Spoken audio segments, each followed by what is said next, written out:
So now I can test my links. Unfortunately, you can't test links in Dreamweaver. You have to preview to actually see them. So we can go to our cats page, and if we click on our cat picture, we can come back home. And if we go to our dogs page, we can click on our dog picture and come back home. And if we click on our email link, Pets at Digital Family, we'll launch our email program. When you click on an email link in a web page like this, you launch any email program available, and notice the address is already inserted into the To field in this email message. The browser should automatically launch whatever email program your visitor is using.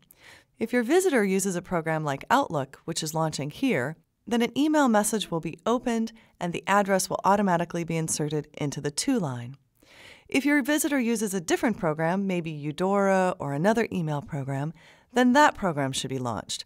And if your visitor doesn't have an email program on their computer, or maybe they're in a cyber cafe where there's not an email program associated with the browser, you do run the risk that the link won't work at all. But most people are getting savvy enough to know that if you've included the email address, they can simply type it in. And I will tell you, there's really nothing you can do about controlling what email program your user has. I'm going to close this for now. Don't need to save those changes. And I will give you one more warning for those of you very savvy out there and thinking about this. When you put your email address in a web page like this, you do run the risk that people who send spam, or at least people who collect mailing lists on the web, may be able to lift your email address off your web page because they send out little automated programs that copy email addresses and save them up and use them later for mass emailing. Some people try to avoid that by adding spaces and not actually creating a link from an email address.